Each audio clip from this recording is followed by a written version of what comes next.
Before I went to India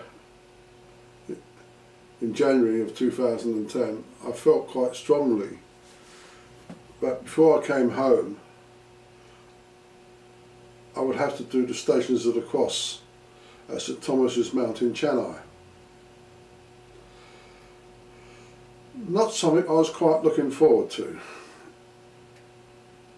After about 7 weeks I'd had enough. And I felt I just needed to get home, as I stressed and all the other problems out there with the heat, travelling on the roads, was actually getting through, and a problem I had with the banks, with my credit card. I just thought, enough's enough, I want to go home.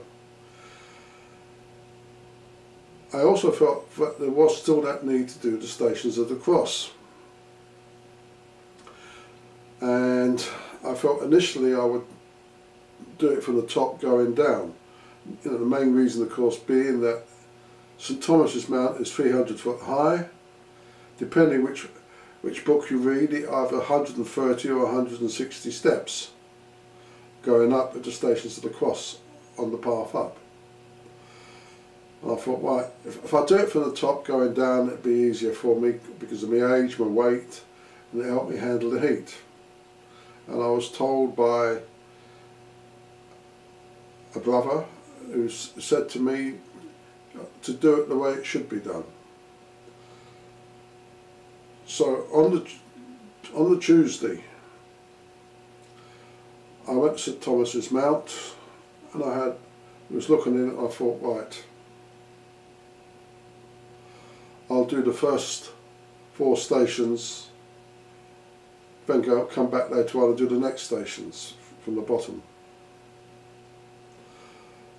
Sad to say, that is not what happened. The temperature was about 32 to 34 degrees centigrade.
as I started to do the Stations of the Cross,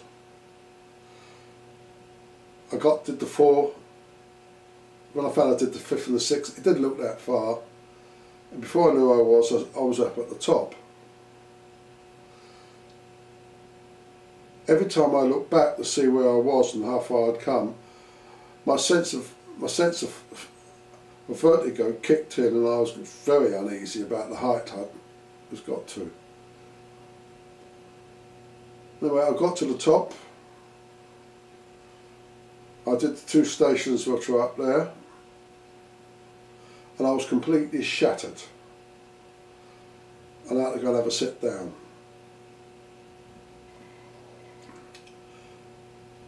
I have a problem in the end of the day with a lot of the churches in England have stopped doing the Stations of the Cross. And one vicar said to me, we don't do it in our church because it's a churchy thing, and it frightens people remembering what was done to Christ, and if you frighten them they won't come back. My own feelings of it are, we need to remember what Christ went through on that journey to the cross. I felt strongly about going up that mount. I couldn't have carried a cross like Jesus did.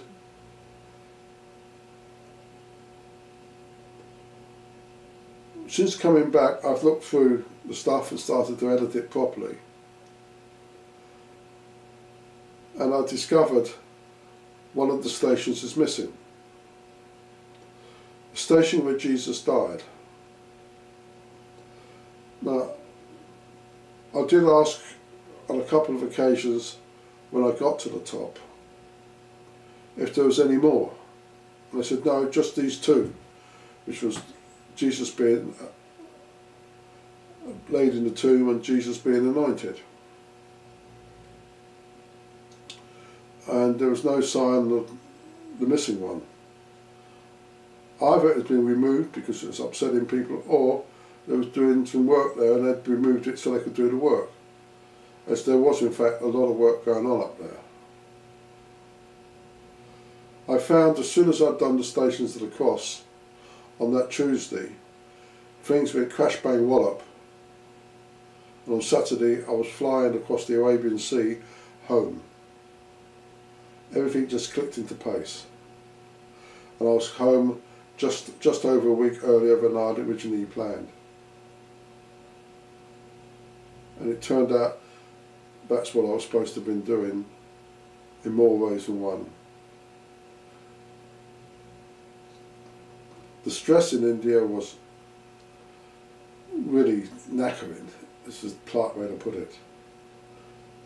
In a way I'm glad I went, but some of the things I experienced I wouldn't want anybody else to experience.